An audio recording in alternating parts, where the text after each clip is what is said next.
அருமை தமிழர்களே, சிவகுமாரின் அன்பான வணக்கங்கள். காலை நேரத்தில் இந்த நிகழ்ச்சியில் நான் பேசுகிறேன், நீங்கள் பார்க்கிறீர்கள். சன் லைஃப்பில் இந்த நிகழ்ச்சியை நம்ம பார்த்துக்கிட்டு இருக்கிறோம். இது கேட்குறதுக்கு ரொம்ப சாதாரணமாக இருக்குல்லங்க. ஆனால் இது எவ்வளவு பெரிய விஷயம்.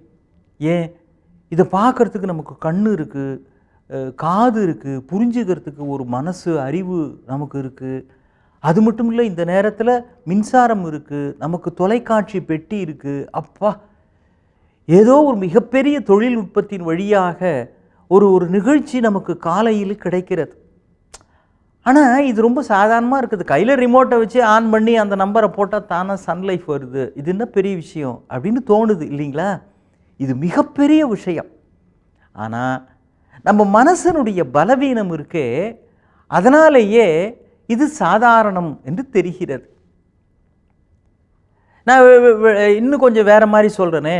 இப்போ நம்ம ஒருத்தரை பார்த்து கையாட்டுறோம். அவர் புறப்பட்டு பஸ்ஸில் போகிறாரு, இல்லை நம்ம வீட்டு பிள்ளைங்க புறப்பட்டு கல்லூரிக்கு போகுது, பள்ளிக்கூடத்துக்கு போகுது, நம்ம டாட்டா காமிச்சு அனுப்பிச்சி வைக்கிறோம்.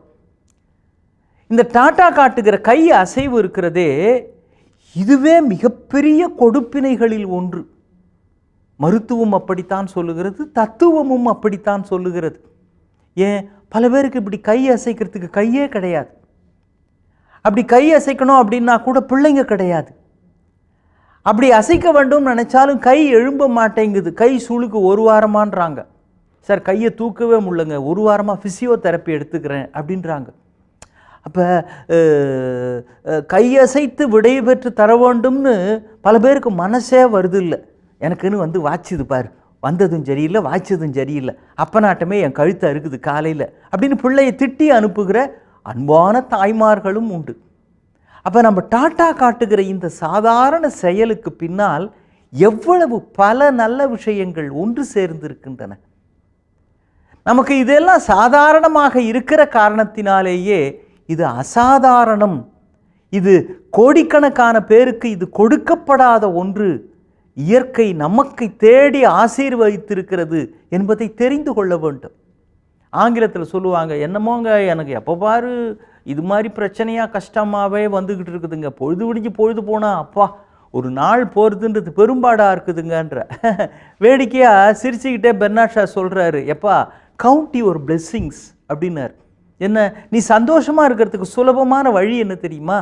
உங்ககிட்ட என்ன நல்ல விஷயங்கள், மகிழ்வதற்கு உரிய விஷயங்கள் இருக்குன்னு கொஞ்சம் மனசை நிதானப்படுத்திக்கிட்டு யோசிச்சுப்பார். லிஸ்ட்டு போடு, உங்ககிட்ட இருக்கிற நல்ல விஷயங்கள், ஆசீர்வதிக்கப்பட்ட விஷயங்கள். நீ லிஸ்ட்டு போட்டினா அதில் 10ல் 8 விஷயம் கோடிக்கணக்கான பேருக்கு கொடுக்கப்படவே இல்லை. நமக்கு இதெல்லாம் இருந்து விட்ட காரணத்தினால் பெரிதாக தெரிவதில்லை. ஒரு அம்மா செருப்பு கடைக்கு போயிருக்கிறாங்க, செருப்பு வாங்கணுன்னு. அந்த எடுத்து தராரு, அவர் ஒன்று எடுத்து போட்டு பார்க்குறாரு. அந்த அம்மா போட்டால் ஒன்று சைஸ் நல்லா இருந்தால் கலர்ஸ் ஒத்து வரல, கலர் ஒத்து வந்தால் டிசைன் சரியில்லை, அப்புறம் இது அளவு சரியில்லை, கொஞ்சம் காலுக்கு டைட்டாக இருக்கிற மாதிரி இருக்குது, இன்னொன்று லூஸாக இருக்கிற மாதிரி, விதவிதமாக போட்டு கடைசியில் ஒன்று போட்டாங்க. இதாங்க ரொம்ப பர்ஃபெக்டாக ரொம்ப நல்லா இருக்குதுங்க அப்படின்னு. அந்த கடைக்காரர் சிரிச்சுக்கிட்டே சொன்னார், அம்மா அது நீ வரப்போ போட்டு வந்த உங்கள் செருப்பு தான்ம்மா, அது கடை செருப்பு இல்லை அப்படின்னார்.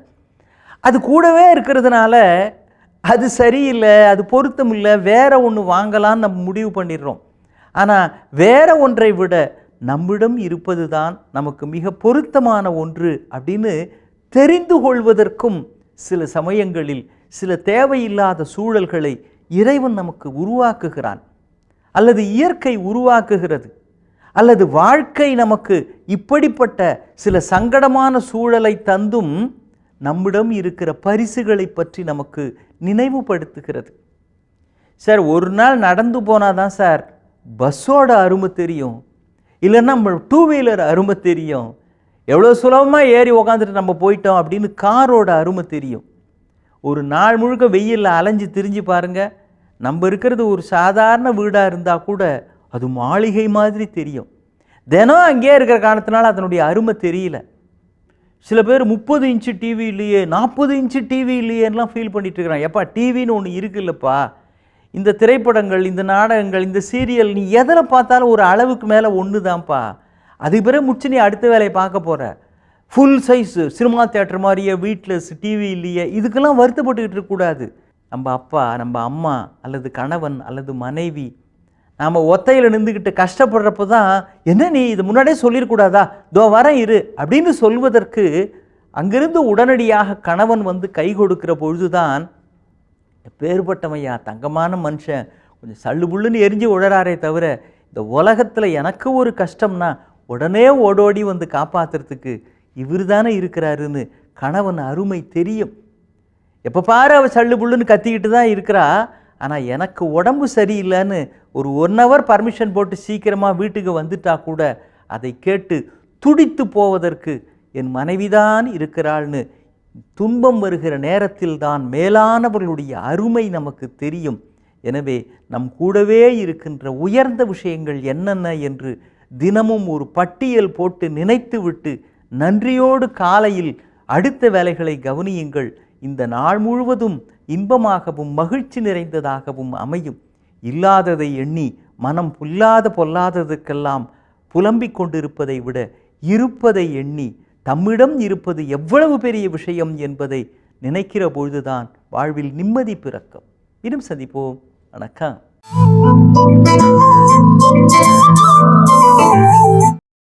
இன்னும் பல வீடியோக்களை காண சன் லைஃப் சேனலை சப்ஸ்கிரைப் பண்ணுங்க.